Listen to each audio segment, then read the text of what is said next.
Prologue. There are very few reasons for a meeting between two cloaked figures in the dead of night. Unsurprisingly, the list is as short as it is unseemly. For some, it is love. For most, it is lust. Lust for money, lust for purpose, lust for revenge. But in some cases, it is love that first spurs these lusts. Or rather, the loss of it. Though these odd contradictories are rare, they are consistently tragic. A man leans against the wall, his stoic expression swallowed beneath the gaping hood. It's been several minutes now, though the sudden wave of impatience seems to sneak up on him. Every wary glance begins to weigh heavily atop his cloaked shoulders. Because buried deep beneath that hood is a mind that screams at him to go through with this, persistently drowning out a much gentler, coaxing voice that tells him to walk away, a voice that makes him ache. Still, he leans heavier against the wall, as if to anchor himself to this moment, this decision, before inevitably sinking with the consequences of it.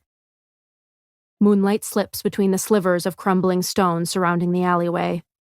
It makes him uneasy for some unexplainable reason, as though the pale fingers are clawing their way toward him. Yes, he much prefers the sun to its eerie opposite. The cloaked figure straightens suddenly at the sight of a shadow slinking closer. It stops before him, morphing into something far more tangible, mortal. They stand, assumably, eye to eye, though their hoods shroud any hint of an identifying feature. "Do you know what you have to do?" This second shadowy figure speaks like gold, rich and soft.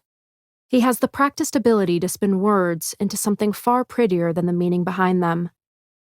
"To an extent," returns the first man. His worn boots shift atop the crooked cobblestones, mine still screaming over that soft voice telling him to run away from this damning decision. "Very good." The second shadow shoves a hand into his pocket. "I'm trusting you won't disappoint." "I can't make any promises." Pulling the hand from his cloak, the man presents a hefty coin purse to the cool air. "This should be enough to ensure you make this worth everyone's while." The first man reaches for the pouch, swallowing at the sheer weight of silvers within. "Yes, this should do." "Now," the figure lowers his voice, "it needs to look real, understand? Make me believe you." The first man's voice is low. "I will." The battle within his mind roars louder still, but he has learned to ignore the constant din of chaos, just as he does now. Because nothing can save him from this fate, not even that persuasive, gentle voice. With a curt nod of his hooded head, the stranger begins that silent slip into a swarm of shadows. "Why do you want this?" Curiosity has the conflicted figure blurting the question. Awaiting an answer, he clutches the pouch against his chest, treasuring the feel of tangible security. The shadows, shifty as ever and eager to eavesdrop, seem to lean in. A soft string of words over a shoulder is all the man offers. "Every brutal act is born of love." That understanding alone draws together even the most unlikely of allies. Even hooded and shrouded in shadows, these two strangers have never felt so seen. Chapter 1. Payden. A drop of blood splatters onto the floor, marring the pristine marble beneath my shaking legs. I stare at the scarlet splotch, ears ringing and vision blurring. Honey. It's just honey. Rivers of red twine down my leg, their currents swift enough to have me rocking on my heels. Or maybe it's the slow realization of my fate that has this throne room spinning like the band of steel that chokes my thumb. I blink at the shiny floor, staring at the shell of a girl reflected up at me. Her face is streaked with dirt, eyes haunted by a future she hasn't yet seen and never thought she would. Silver hair dusts her shoulders, as pale as the sweaty face it sticks to. She sways, like one might on the shoes of a loved one. Hands are cuffed behind her back, blood leaking from tattered skin. She is shambles. She is haunted. She is to be a bride. But that can't be true. I took his everything from him, and he's going to kill me for it. He has to. My chest is suddenly too tight, breath catching in my throat beside the flood of words I'm swallowing back. Because death is the fate I've been preparing for my whole life, the destiny I deserve. I feel it on the stained fingertips that will forever drip with the blood of others, in the O carved atop my sputtering heart to brand me a weakness. Death is the only constant in my life, like an old friend who hones every one of my dark secrets into a weapon. He calls me weak, and all I hear is ordinary. He calls me doomed, and all I hear is an earnest promise. He is the hand my bloody fingers reach for because there is comfort in his imminence. Now there is nothing but the ringing in my ears and this deafening quiet of the unknown. Peyton! I stiffen at the same moment the looming figures around me do. He might as well have called me a traitor, a murderer, an ordinary weakening our elite kingdom, because those are the only names this court knows me by, the only names the entirety of Ilia spit as I was paraded to their king. Simply, they sum up the insignificance of my short existence. My eyes slowly climb from the pattern my blood has painted atop the floor. Honey, it's only honey. Polished shoes crowd my vision, their black shine bleeding into equally dark pant legs. My gaze slides up the slim-fitting stretch of fabric, and every seam concealing the strong body beneath. Urging my perusal upward, my eyes collide with his belt buckle before skipping to the box resting innocently in his raised palm. I know what sits within that velvet case, can see it glinting out of the corner of my eye. And yet, I don't spare it a glance, as if that could stop the sparkling shackle from inevitably slipping onto my finger. Higher still is his wrinkled shirt. I trail every button until my gaze settles at the base of his throat and the collar encircling it. I have yet to look him fully in the face since my sentence rolled off his tongue. You are to be my bride. It's as though I've been thrown back to the trials and the equally challenging game of pretend that accompanied them. I couldn't bear to look at him then, not unless I wished to see the king staring back. But I killed the man I once saw reflected in his son's green gaze. Edric Azar haunts me only in the fragments of my mind and the matching broken heart he carved into. I made sure of that. And yet, I still cannot bring myself to look at this kit. My throat burns. I may have created something far worse than his father. Peyton. His voice is startlingly soft, reminding me of a time when that wouldn't have been shocking. Look at me. This isn't the first time he's said those words in response to my pointed avoidance of his gaze. But there's now so much more keeping my eyes from his, a past far more ruinous than the resemblance to a king who had my father killed. There's betrayal, there is hurt, and history is not easily forgotten by the kings who write it. But that hint of familiarity in his voice has my chin lifting, my eyes gliding from that crumpled collar to crash into his. So I just picked up a fresh bag of coffee, a blend I've not tried before, so I thought I'd ask ChatGPT how to maximize the flavor profile. It gave me a precise step-by-step guide with plenty of tips to carry on to the next bag, and honestly, my coffee's never tasted better.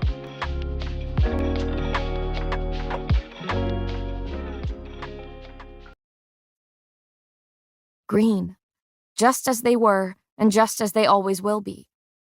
He looks at me, and I look at him. A criminal without a father, and a son forever trying to please his. Just as we were, and just as we always will be.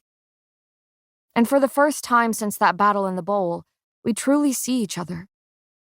His lips twitch into something too sinister for a smile, too soft for a scowl, as though he wears formidability itself.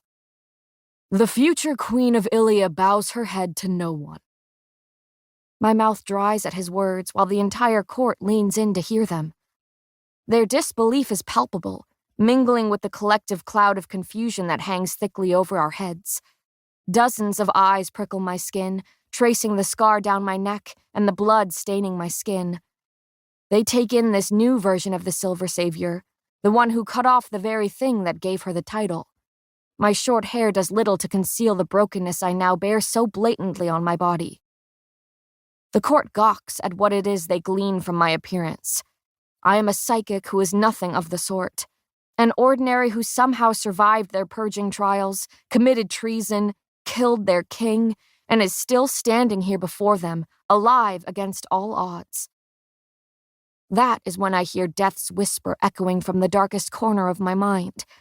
The part of me that had accepted my imminent doom the moment I learned what it meant to be powerless in this kingdom. Now he calls me queen, and all I hear is laughter. Because this fate may prove to be worse than death himself. "Uncuff her," the king commands casually. My breath catches at the brush of calluses against my skin. Kai. My head whips around, unable to stop myself, unable to focus on anything but the burning need to look at him. But it's not his gray gaze I crash into. No, this one is brown, murky with blatant hatred. These are not the eyes I search for in every crowd, not the eyes that rake over me with the reverence I revel in, not the eyes that have counted every freckle dotting my nose, every shiver of my body. My breath grows shaky before the Imperial who had carelessly cut that cuff from my ankle in the poppy field. He is to blame for every drop of my tainted blood marring this marble floor. His movements are as rough as the hands that carelessly yank at the chain encircling my wrists, further tearing the skin beneath. Tears prick my eyes, and I blink, forcing them back. I shake my head slightly in defiance to the growing weakness within me and bite the quivering lip that portrays it. My gaze scans the room, body shuddering in pain as I search for him. I'm frantic, eyes fumbling over unfamiliar faces. Damn the pretending. Damn the hiding, damn everything but him and us and this moment where I need him. But he's nowhere to be found. And for the first time since stealing those silvers from him on Loot Alley, I feel utterly alone. The lock clicks. The cuffs spring open. They fall to the floor, clanking against stone and smearing blood. The sound rings through the ornate throne room, sounding of finality. Of freedom that comes at a price. Much better. I tear my eyes from the gaping crowd to find the king smiling pleasantly. Rubbing my raw wrists, I watch as Kit extends the hand not currently cupped around that little black box I'm avoiding. I blink at his palm, his gesture of goodwill. This single touch separates a traitor from a future queen. When my gaze flicks up to the king, he offers a single reassuring nod. But the look he wears is laced with a reminder. I have no say in any of this. So when my dirt-streaked hand meets his ink-stained one, I let him pull me closer. I wonder if he can hardly bear to hold the hand that drove a sword through his beloved father's chest, let alone slip a ring onto the finger that once dripped with his blood. As if in response to my racing thoughts, he gives me a gentle squeeze. The action is meant to comfort, though it alarms me far more than any threat. "We Ilians believe to have conquered the plague many decades ago." Kit's voice carries across the throne room, deliberate and domineering in that familiar way I know he learned from his father. "Yes, our powers are a gift from the plague, but they are also a spit in its face. Because it is elites who came out stronger on the other side of a sickness meant to kill us. Elites who protected our weak kingdom from conquerors. Elites who showcased their strength in the purging trials." Murmurs of agreement flutter throughout the room, followed by a wave of prideful nods. I bite my tongue, anger rising until it stains my cheeks with a flush. I am nothing more than their ordinary entertainment, their example of weakness. I've been put on a pedestal to be poked and prodded, degraded and shamed. "But elites weren't the only ones who survived the plague, were we?" His question has the rage cooling on my tongue, leaving my mouth dry. Time seems to slow as I turn my face to him and hang on every unspoken implication. "No, there were also the ordinaries," he continues evenly. "The Ilians who managed to stay alive and yet did not obtain abilities. And after years of coexistence with the elites, they were banished and continually hunted for their lack of power." My palm grows sweaty against his. My whole body stills, though I'm unsure if it is my sentence or saving grace I'm waiting for. The king, the Kit I once knew, sweeps that green gaze over his court. Blonde hair peeks between the swirling strands of his gilded crown, glowing like a halo atop his head. When he speaks, it is deliberate. It is calm. It is practiced. And if we wish for our great kingdom to remain, we will welcome ordinaries back into it. My knees threaten to buckle, but Kit holds me upright. It's as though he suspected as much and grabbed my hand, if only to keep me from collapsing at his words. Faces blur around me, mouths move, hands rise in protest. But I hear nothing, see nothing, know nothing but this moment and the hope for everyone after. Kit's mouth is moving again, cutting through the roaring crowd and my ringing ears. I will address all your concerns in due time, but for your peace of mind, I will elaborate quickly. Since sitting on my father's throne, I have come to realize the dire state Ilya is slipping towards. I've learned more about our kingdom in these past few weeks than I ever had before. Inclining his head to a figure in the crowd, he continues. Callum was once a prisoner of mine, once a resistance leader who I thought was a radical. My heart stutters, my eyes searching until... There he stands, swallowed within the crowd. It was his pale blonde hair I found first, followed by those watchful blue eyes. Feeling my gaze, Callum offers me a slow nod. I press my lips together, fighting the radiant smile I ache to give him. Instead, I spell out the gratitude in my mind, knowing he's likely reading the whirlwind of thoughts within. Kit pushes on, smothering the murmurs rippling through the throne room. But the more I questioned him for his treasonous acts, the more he taught me about my own kingdom. Our resources run dangerously low, due to several decades of isolation. There is not enough room within our borders to hold the growing numbers of those in the slums, and records show that our food supply has dwindled alarmingly over the years. Ilya's impending doom slides calmly off the king's tongue, as if he's spent every second since I escaped staring at the list of failures his father left him to deal with. My mind flashes back to that moment in the scorches, when I had spat the truth of this kingdom's fragility at Kai's feet. My whole life has been spent in the slums, crowded and hungry. It's no shock that the records reflect a scarcity I know firsthand. Dor and Tando will not trade their livestock, crops, or knowledge of adapting to the scorches. Kit flicks his gaze over the stunned crowd. We cannot expand, nor can we eat without them. Ezram's water, the shallows, has grown far more treacherous over the years. Even the fish within it shy away from our shore. His voice grows solemn while I hang on every word. If we do not open up our borders and allow ordinaries to live among us once again, this elite kingdom will fall. There is a swelling of shouts before the king silences them with reason alone. Even still, our surrounding cities will not trade with us if we remain an elite society. When my father began the purging 3 decades past, Ilya cut ties with Dor, Tando, and Ezram. They lost our resources as much as we lost theirs, and this broken relationship will not be easily healed. These kingdoms now care very little for elites. Warmth begins to pool in my chest, feeling so foreign I almost don't recognize it to be hope. But I have witnessed the animosity of Dor alone, shared their loathing for elites, not because they possess powers, but because of how they treat those without. And after decades of self-righteous shunning, it will take quite the gesture of goodwill from Ilya to prompt peace. I'm swaying on my feet again. That gesture of goodwill is me. I feel hazy, numb to the fate set before me. As an ordinary, a united Ilya was all I ever hoped for. My home, a place where I no longer needed to pretend to be something I wasn't in order to stay alive. But that skeptical, scrappy side of me says that Kit couldn't possibly want this. Not when his father did everything in his power to eradicate the ordinaries. As for Peyton Gray, the sound of my name startles me back to an unsettling reality. Her treason is not all that it seems. Our union will serve as a peace offering to the surrounding kingdoms.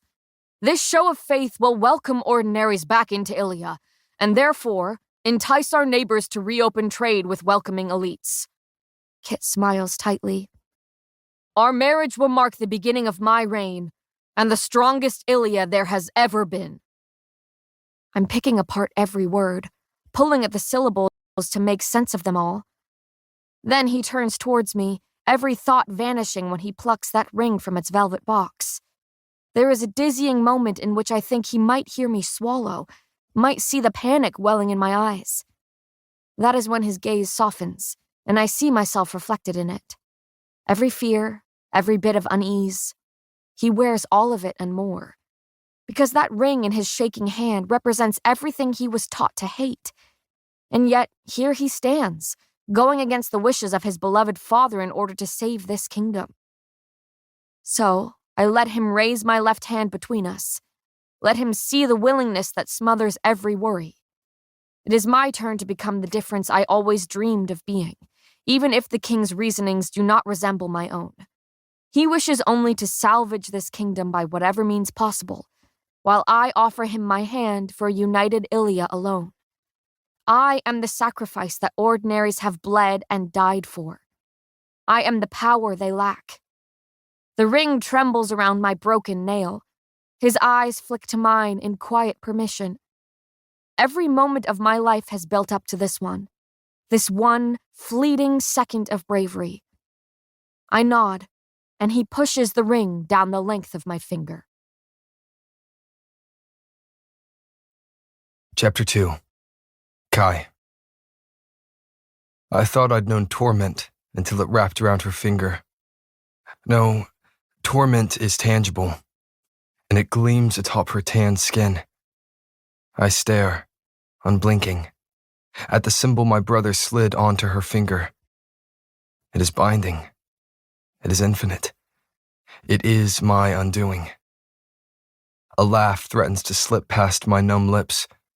It's not as though she hadn't promised to be my ruin, hadn't already become my demise. She is the single most destructive thing I have ever desired, and yet, it is the diamond on her finger that will destroy me. I watch Payton through the gaps of a gawking crowd, just as I will for the rest of my life. I'll be forced to spend my days at her service, but never at her side. In her shadow, but never truly seen. In love with the girl I'd bowed to long before she became my queen. Kit steps aside, allowing the court full view of his betrothed. Short hair whispers atop her shoulders with each slow turn of her head. Silver meets tan skin, gliding across the scar trailing her neck until the torn skin gleams like the sharp end of a blade. Her blue eyes cut through the crowd, searching and swift and so unsure. I step behind one of the many marble pillars framing the room, avoiding her piercing gaze for perhaps the first time. I've been nothing but willing when it comes to drowning in those ocean eyes. But now, I can't fathom drowning if she is not the anchor I'm sinking with. Questions fly around the room, each one teetering on an accusation. I blend into the chaos, listening as the court voices my very own confusion. Because this was the last decree I ever thought would form on Kit's lips. And he hadn't even bothered to inform me of it. I roll my neck, practically feeling that indifferent mask of the enforcer melting away from the rage simmering beneath. The abilities of every person in this room begin to press down on me, begging to be unleashed. Anger is too dangerous an emotion to let myself feel. It dulls my senses and heightens my wielder ability until all I know is the power pulsing beneath my skin. But I have no one to blame but myself. I did this to her, to us, to each moment I spent hoping she would be the center of every one to follow. I am the monster who hunted her down. I am the beast who delivered her to this doom. And I am afraid I'll become so much worse when I'm no longer striving to deserve her. A man shouts beside my ear, waving a hand so obnoxiously that I contemplate breaking it. Better yet, Maybe I'll borrow his blazer ability and singe that wagging tongue from his mouth. Fortunately for the man, Kit's voice swells over the echoing shouts before I get the chance to do anything rash. I will answer all your questions in a formal meeting to come. Following that, we will announce our engagement to the surrounding kingdoms. Engagement. It feels as though the ground is caving in beneath me. Why couldn't we have just stayed in that field of poppies? I would spend the rest of my days making her flower crowns if she wanted to be my queen. My queen. Not Kit's. Not Ilya's. Mine. My eyes trace over her, tracking each movement. Kit dismisses the court, quieting every conversation with a wave of his hand. In that moment, that single movement, I see our father. It's as though he is the one standing before this court, and Kit is nothing more than his shadow. This king is not the same one I left a fortnight ago. This king is collected and calm and conscious of every move he makes. But just as it always does, my gaze trails back to Peyton. She's making her way across the room now, spine stiff and eyes straight ahead, fixed on the maid awaiting her beside the towering door still several yards away. Sneers follow her every step as she strides through the crowd. Dozens of disgusted faces close in on her, growing bolder by the second. And I'm already moving before a man steps into her path. He leans close enough to subtly mutter his vile comment, but the spittle flying from his mouth to splatter her freckles doesn't go unnoticed. I shove the man away from her so forcefully that I vaguely wonder whether I let a brawny ability slip to the surface. The reckless action has me suddenly standing between Peyton and the man who so clearly has a death wish. Stepping forward, I tower over him, ignoring the gasping crowd surrounding the scene I've made. Because the truth is, I don't give a damn about what this court thinks of me. And my reputation sure as hell can't get any worse. So much as breathe on her again, I snarl, and I'll ensure it's the last time you ever do. No. Her voice cuts through every crazed thought, washing over me as though relief itself is nothing more than the mere presence of her. Peyton steps beside me, her gaze unwaveringly set on the now ghostly pale man. No, she repeats, voice lethal.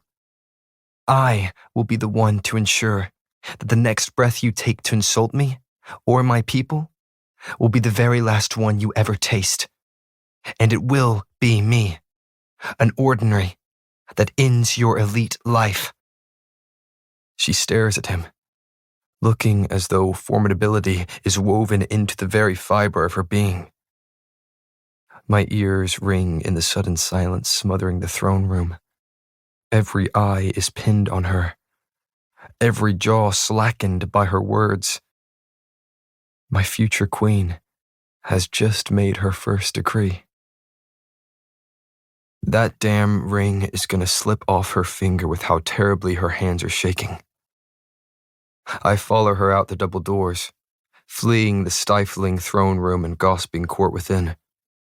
She quickens her pace down the plush halls, and I can only imagine how out of place we look among the emerald embellishments. The enforcer, half naked and wrapped in bandages, and the king's betrothed, bloody and dipped in a layer of grime. Peyton, I call, lengthening my strides. That only has her skidding around another corner. I sigh, trying again. Wait. She stops, suddenly, shakily. Even at my distance, I see her shoulders tremble.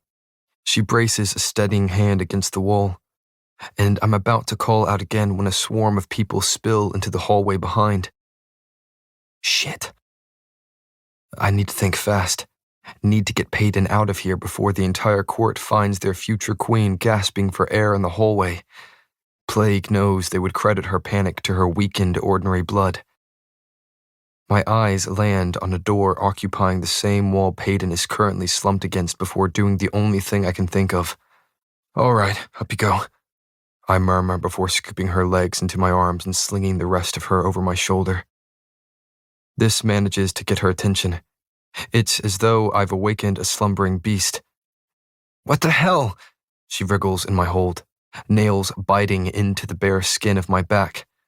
"Put me down." I head for the door, a flood of voices following. Tempting, but I'm a bit busy saving your ass at the moment. She can't see the smirk that twitches my lips, but I'm sure she hears it in my voice when I add, "Speaking of ass, how's the view back there, Gray?"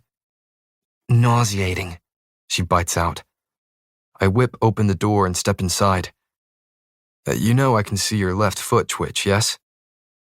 She grumbles incoherently in response to her betraying limb before nearly smacking her lolling head against the door I close. Darkness swallows every inch of the small space. I set her gently on the floor before me, feeling her breath tickle my heated skin. My hands linger over the shape of her. Calluses catch on the thin fabric of her shirt, dragging it up as my palms slide over her hips. I can't see the shape of her in this pressing darkness, so I'll simply have to settle with feeling every inch of it. Her voice is breathy in a way that has me gripping her tighter. "Where are we?" "Likely a forgotten broom closet," I mutter. "Couldn't have the entire court seeing their future queen in shambles now, could we?" The words were intended to tease, but they tear through my teeth, biting and bitter. And I regret them the moment I feel her body tremble beneath my hands. "Hey," I amend gently, pulling at the hem of her shirt until she stumbles against me. "Talk to me." I can feel each thundering beat of her heart against my chest. And just like that, the distraction I'd created for her dissolves. She's crumbling again, her voice cracking as her composed facade does the same. I can't do this. I don't want to do this." I feel each vigorous shake of her head. "I was ready to die. I was ready for you to be the last thing I saw, and now, don't say that." I choke out, cutting her off before any more of my fears can escape her mouth. "I would have never let that happen. I promised to fix this, and I will." "Fix this?" Her laugh is little more than a rasp. "Kai, this is no longer a matter of life or death. This is—" When her breath catches, I know it is the ring she runs trembling fingers over. "This is until death do us part." There's that anger again, washing over me in waves, because she was meant to be the death of me, not the life of another. It was her I was meant to adore in this world, and crawl to in the one after.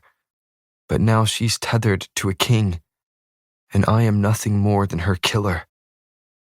I fumble for her hands, desperate to hold on to her for as long as I can. "Focus on this ring," I urge, spinning the band on her thumb. "Your father's, not my brother's. Until I figure this out, spin it like you always do. Distract yourself." I feel a weak scoff tremble through her body. "But this doesn't belong to my father. Not truly." Her voice quivers beneath the weight of each word. "Everything I thought I knew about my life was a lie. And now I'm expected to live it alongside someone I thought wanted me dead?" I shake my head, not knowing how to help her deal with the sudden discovery of how she became Adam Gray's daughter. It was not by blood, but by chance and neglect of a stranger. And I am useless when it comes to curing her of this confusion, this hurt. "I don't understand any of this," she continues in a rush. "I should be dead by now. Every person in this plague-forsaken kingdom wants to see me dead, not on a throne." She sighs into the shadows, her breath skittering across my skin. But Kit is right. The kingdoms won't open trade if Ilya does not welcome ordinaries again. You saw how hated elites were in Dor. I feel the quick shake of her head. I've wanted a united Ilya more than anyone, even if the king does so begrudgingly. But the elites will not accept an ordinary queen so easily. I finish for her. Hell, even the idea of ordinaries freely living in Ilya. There's a beat of silence before the words are spilling from her mouth. The one I can't see but know the shape of by heart. I thought Kit was spiraling. I thought he was grieving and angry. A shaky breath. I thought he'd order you to drive a sword through my chest the moment I set foot in that throne room. I thought he would too, I murmur, and I was prepared to severely disappoint him. The ache in her voice makes me wince. Kai. Pei. I had no idea this is what he had planned. Dirty fingers comb through the messy strands of my hair. I've known little of Ilya's disarray over the years, and that is simply because I was spending more time in the slums than anyone filling this castle. You confirmed my suspicions in the scorches about the lack of food and land, but I hadn't realized the situation was so dire. I can feel her spinning that ring on her thumb. You said he wasn't himself when you left, Peyton ventures softly. He was grieving. The people whispered about his madness. The next words are a distant thought plucked from her head. So, what changed? I don't know. My mind wanders back to the plethora of paper that scattered his desk, and the stained hands rummaging through them. I don't know. The darkness speaks on our behalf for a long moment, swelling around us and filling our ears with a dull drone before I'm once again tugging at that fraying hem of her shirt. She melts against my body, and it feels like relief. That is, until she admits quietly, I don't know if I'll survive this. You've already survived worse, I remind her sternly. Besides, you seemed to have no problem handling that man in the throne room. As did you, she counters, and I can perfectly picture the steely look accompanying those words. I don't need you to fight my battles. Oh, darling, I murmur. I know you don't. But if I am to be your enforcer, then you better get used to it. This shake of her head is imploring. I am no one's queen. Is that so? My fingers find her cheek before trailing down the smooth slope of her nose. Then you have no idea how much power you hold over me.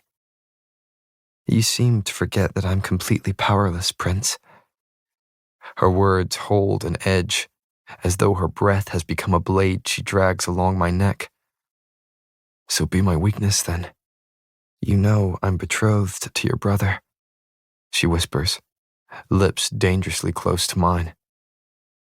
I swallow, voice stern. For now. For forever.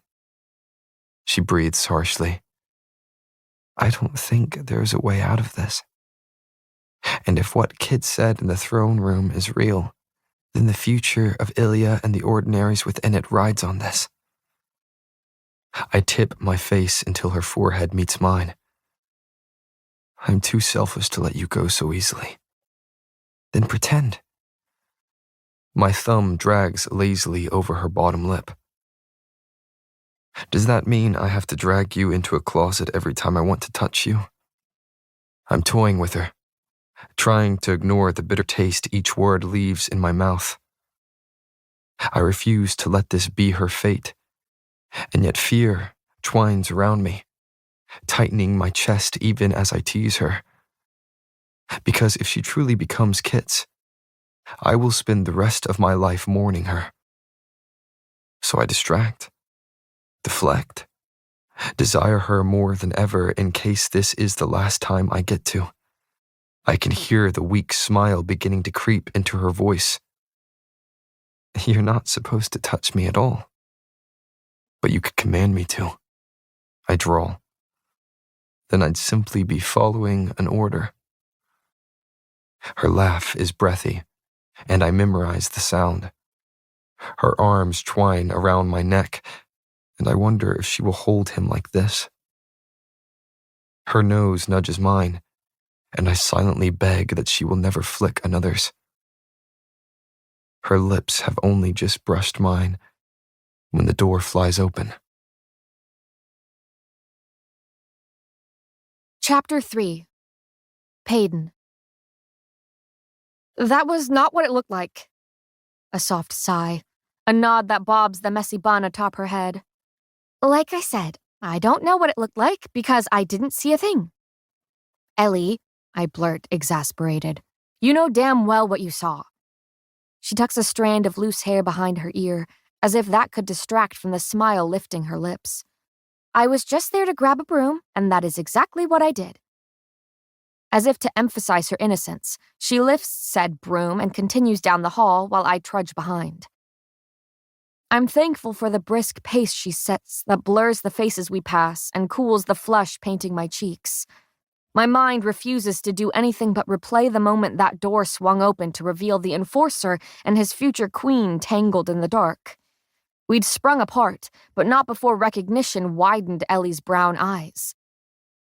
And yet, a smile tempts the corner of my mouth. I stifle it with a hand before it has the chance to spread. Because the longer I mull over the mortifying moment, the funnier I find it. In fact, my entire life is in shambles, and all I can do is stare at the jagged pieces in my palm and laugh. I don't dare look in a mirror because what stares back is a mosaic of every mistake, every tragedy traced into my skin, and the looming shadow of each one to come. Powerless, fatherless, Adina-less. These were the things I was already struggling to survive. And yet, it's the ring on my finger that may be the death of me. A choking laugh slips from beneath my palm, loud enough to have Ellie throwing a worried glance over her shoulder. I follow her blindly through the castle I only ever thought to be a prisoner within. My fingers fiddle with the intricate band now binding me to another. It glints in the light, harmless like a word not yet sharpened by a lashing tongue. Of all the places I imagined sitting, a throne was the last of them. A dungeon, yes. At the end of a blade, certainly. Because ordinaries don't rule. They cower. The seriousness of my current situation seems to crash into me once again as we round another corner. Servants stare, Imperials leer, laughter dissolves in my throat. Happiness flees in the face of my future. Because I am the very object of weakness. I am loathed by all of Ilia. And if I am to be put on a pedestal, even to save their kingdom, they will gladly push me off. Ellie stops suddenly before a door, and I nearly skewer myself on the broom handle she holds. Forcing my mind to wander back to the present, I follow her into the pristine room. It takes all of 2 steps to realize that this is most definitely not the chamber I stayed in during the trials.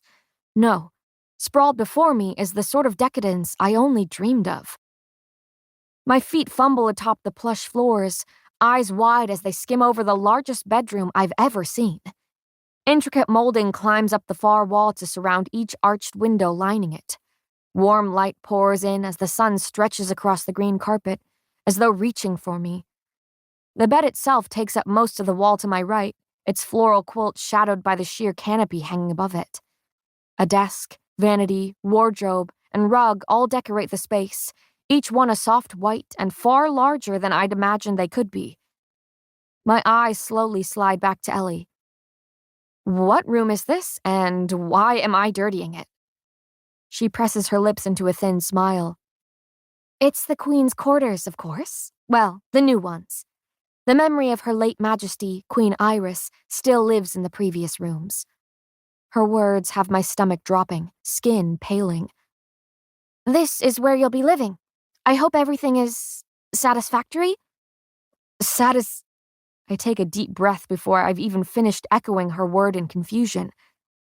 Ellie, it has not been long enough for you to forget that I find everything about this castle to be far above my regular standards.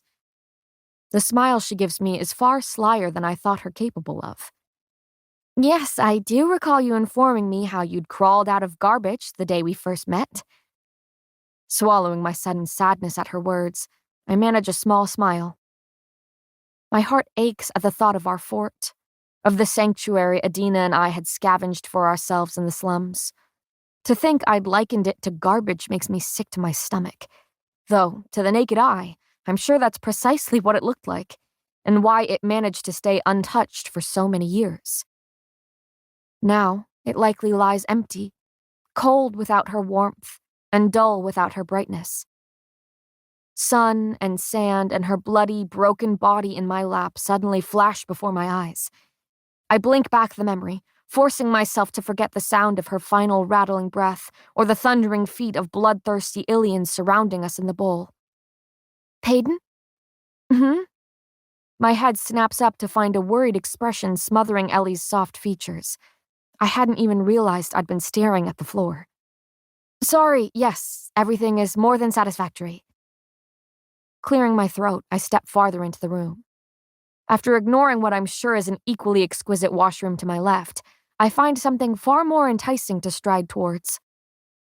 I'm standing before the balcony within a matter of seconds. It's only after throwing Ellie a giddy smile over my shoulder that I push open the glass-paned doors and step out onto the large stretch of stone. The crisp air combs its fingers through my hair as I take in the beauty spread beneath me. It's breathtaking, the gardens from this height. Rows of flowers weave around the circular cobblestone paths, colors colliding at every turn. The fountain where I'd thoroughly splashed Kit lies at the center of it all. Kit. That was all he was to me during those trials. A prince, yes, and a replica of his father in face alone, but also my friend. A friend I betrayed, and one I thought would surely kill me for that, and so much more.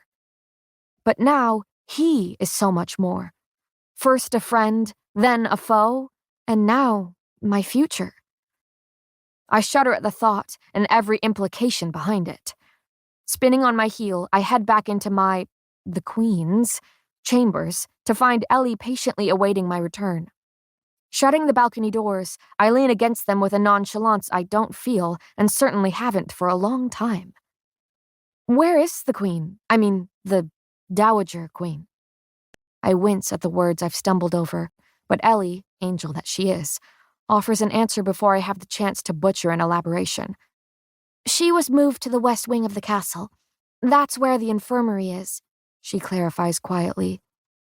But even if she wasn't ill, she wouldn't be occupying this chamber anymore, because, as you know, these are the Queen's rooms, and I brace myself against the doors.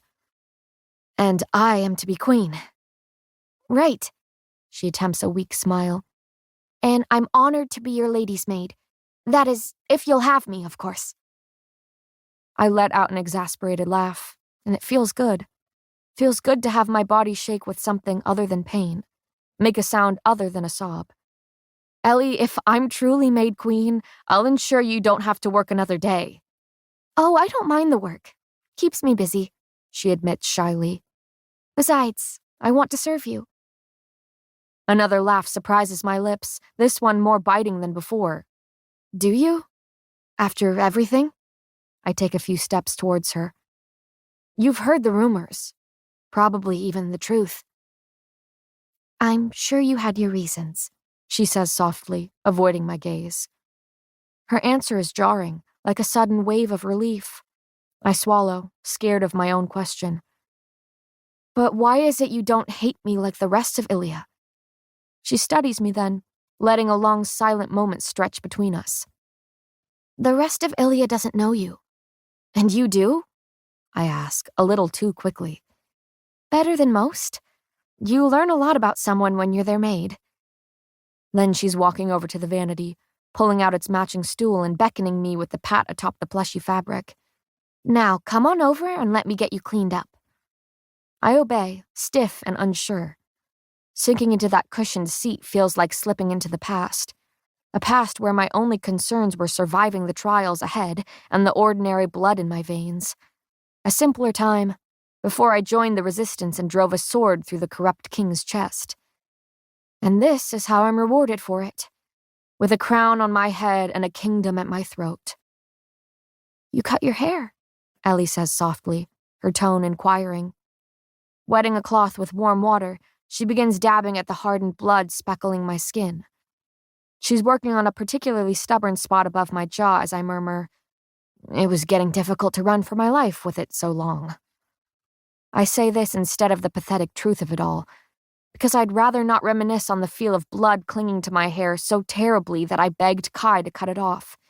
Because I still pale at the sight of it, feel it drenching my murderous palms, fear when I'll see it gushing from the next person I love. Though there are very few left to choose from, and the thought is woefully relieving. I watch her reach for a pair of thin clippers. "Would you like me to even out the ends? It's a bit choppy." "No," I blurt. Then I'm softly adding, "Thank you. I'd like to leave it." Ellie nods, though I'm sure she aches to ask my reasonings. And if she had, I would have told her. I would have admitted why I cling to the crooked ends of my hair. The bangs I continually cut for Adina looked the same. Those jagged silver strands tether me to long nights in the fort, snipping Adina's curly bangs with nothing but the stars to see by. She would giggle at the tickling sensation while I chopped a crooked line through her hair. And then we would laugh, both blaming each other for the unfortunate outcome. Now I will never again get that privilege, so I hold on to her in the ends of my own hair. "What was it like?" Ellie finally asks, eyes wide, "fleeing across the scorches like that?" "Lonely," I murmur. "Terrifying." Ellie nods slowly, tucking a stray hair behind my ear. "Well, this length suits you, and I'm glad you're back. Safe." "Thank you," I offer quietly. I'm just as shocked about that as the court. "Yes, I heard about that." Her voice is the embodiment of a wince. "And I can't say that the staff took the news much better." "I can only imagine," I groan. "In fact, I wouldn't be surprised if I'm poisoned by the kitchen crew before the end of the week." Ellie shakes her head, cloth persistently gliding over my skin. "Oh no, they wouldn't dare. Not with the king having claimed you as his bride-to-be." Claimed me. Those are words I certainly never thought would be associated with Kit. His brother, on the other hand. I know exactly what it feels like to be claimed by the enforcer, and I've embraced it. "Well, that's reassuring," I mutter. "He's been doing much better, you know," Ellie adds softly, her eyes trailing the scar down my neck. It's a struggle not to squirm beneath the weight of her obvious concern. But she continues, mercifully. "After his coronation, he was rarely seen, kept to himself, locked in that study of his." She leans in, lowering her voice as though we aren't the only people occupying this room. "He'd dump his food from the window. Some of us servants stumbled upon the pile of scraps beneath it in the courtyard. But it's to be expected, of course," she continues with a sigh. "He was grieving his father, after all." Her eyes slide to mine before quickly darting away. "And clearly, Callum's visits seemed to help.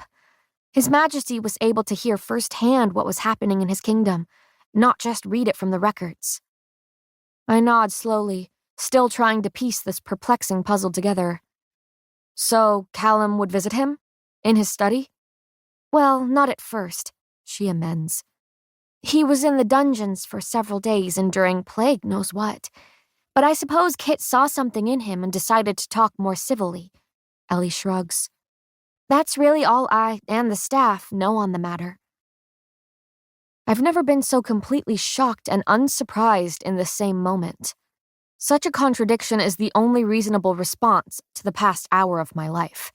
Because, despite my hope for him, I never truly believed Kit would strive to make changes that contradicted everything his father told him to believe. And it seems I was right. This king does not care wholly for united Ilia, only that this kingdom remains by whatever means necessary. I almost find the courage to smile, because this is a start. Kit has every right to hate me after I killed his tyrant of a father. But he needs me. Together, we could save this kingdom from more than just ruin. We could liberate it from the segregation that has plagued this land for decades. Perhaps, without Edric here to feed his son lies and prey on that insatiable need for approval, Kit will be able to think clearly for the first time. And with Callum offering him counsel, helping him see the truth of this kingdom, there might just be hope. His eloquence combined with that intent way in which he listens help make the mind reader so persuasive. Or maybe he simply uses that ability of his to comb through our thoughts, picking apart how we feel and think before saying exactly what needs to be heard. My eyes fall to the bed, where my only belonging lies slumped on the floor beside it. The dirty pack was likely brought to my chambers by a reluctant servant. But it's the journal residing inside that I itch to show Callum, show Kit. That bound reminder of my father has me swallowing thickly. It's odd how the man I once knew was merely a thread in the tangle of truth I'm only now beginning to unravel. Until recently, Adam Gray was simply a father, a healer who taught me how to survive with tedious observance and training. Then I watched him die. And that one devastating moment plunged me into a life I never thought I'd survive. My father was the leader of the resistance, except, according to his journal, he wasn't really my father at all. Having been trapped within my mind for far too long, I turned my attention back to Ellie. And the other resistance members? I assumed some were taken as prisoners. She shakes her head solemnly. Last I heard, they were in the dungeons as well. But that was right after the final trial, and it's been a while since then. She trails off, giving me time to imagine each cruel way they could have died. I wonder how many resistance members, how many ordinaries or the few elites who supported them, were captured after that battle in the bowl arena. How many died brutally because, even after years of planning their uprising, it all went to shit. Standing, I step out of Ellie's gentle reach. I need to speak with Kit, the king. I clear my throat. And Callum. She looks horrified by this idea. Not looking like that, you won't. It takes mere seconds for the bashfulness to settle in once again. I mean, you've had a very long journey and must rest. I thought I'd be dead long before this moment, I cut in evenly. Thought I'd be skewered with a sword in that throne room. But I'm not, and I intend to find out exactly why. My voice lowers into something far more solemn. I may not have much life left to live, so I won't spend it resting. Okay then, Ellie says quietly. No rest, but you must bathe before you show yourself to the castle again. Right. My entire existence has been reduced to appearances. I nod, suddenly unable to focus on anything but the blood crusted across my skin.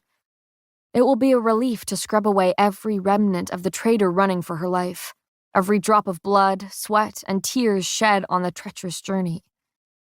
Heading for the bathroom, I'm suddenly spinning on my heel and blurting, "Have you heard from Lenny? I saw him during my travels, but we got separated." Right, about that.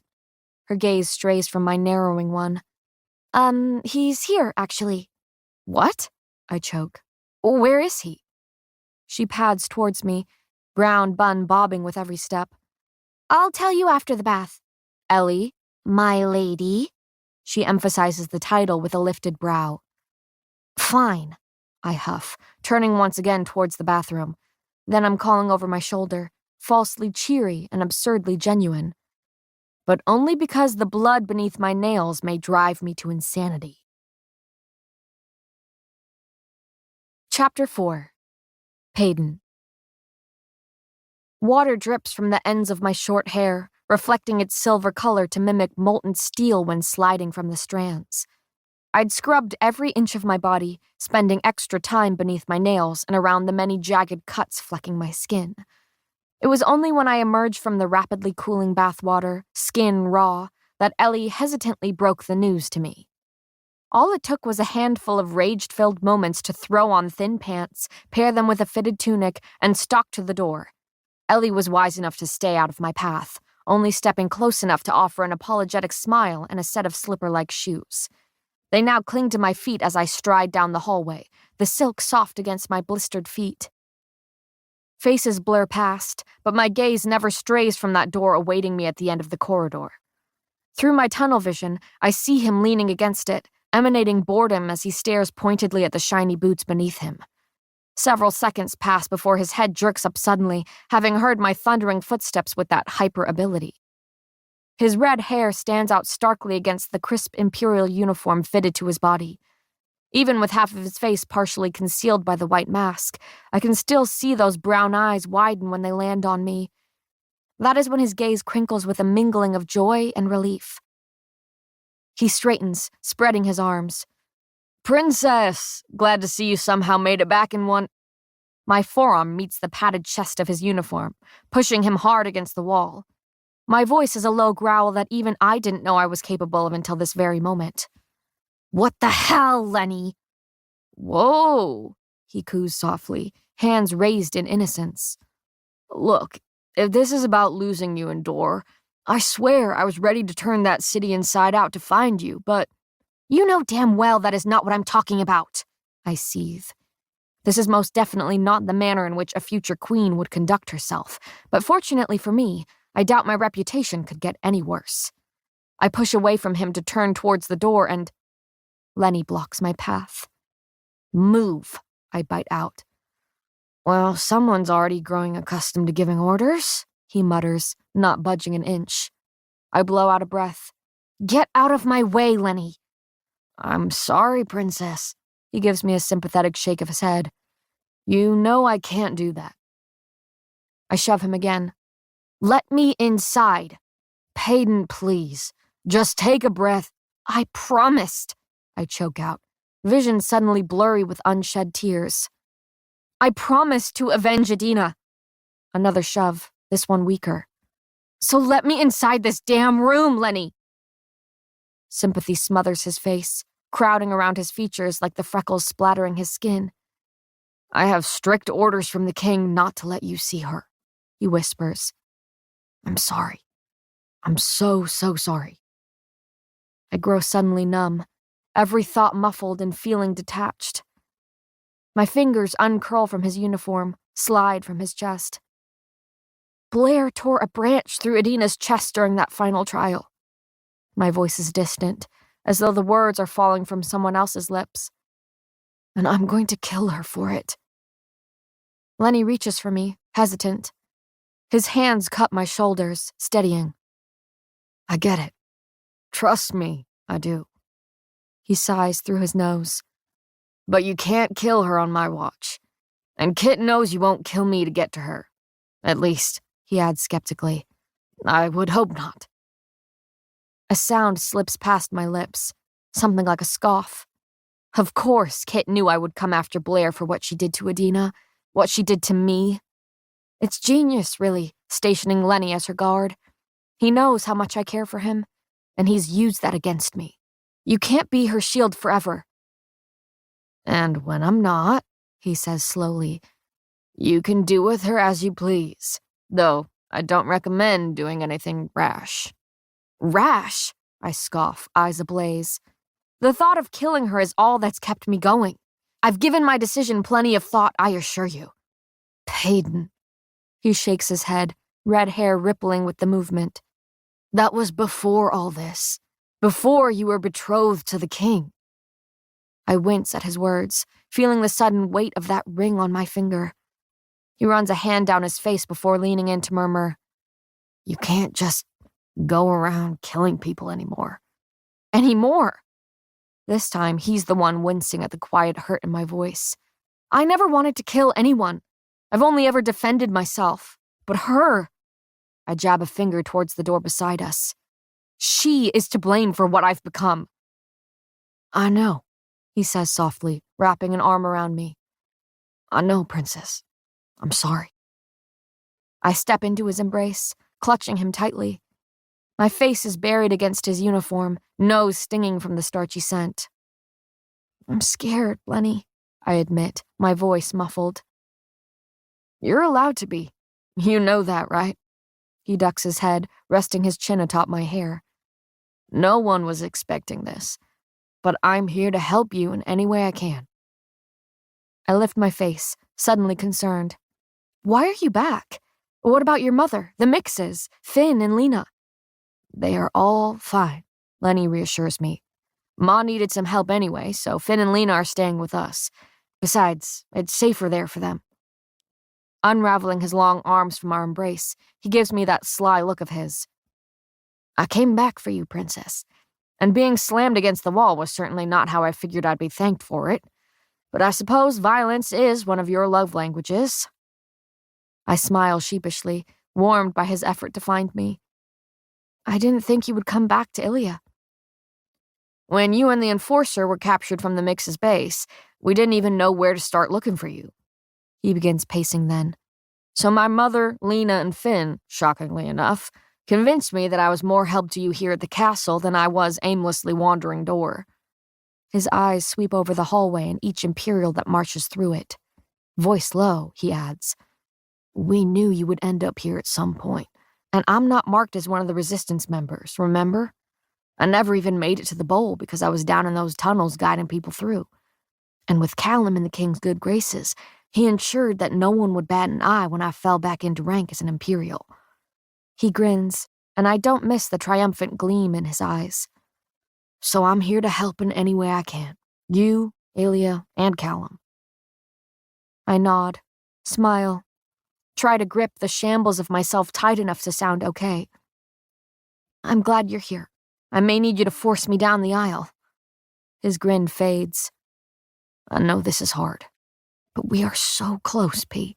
So close to finally getting the freedom that the Resistance has fought so fiercely for, even if it is in a roundabout way. And I know that a marriage is not what you wanted, hell, even becoming a queen, but... He swallows. You're alive, Peyton, and I didn't know if I'd make it back in time to ever see you again. I smile, sad and full of understanding. I thought I'd never get to see you again either. I'm just as surprised as he is when a laugh manages to escape me. His growing look of concern only spurs on the sound as I struggle to spit out. I can't seem to die, can I? I wipe a loose tear from my eye. What was it you called me? I can see the exact moment recognition lights his face.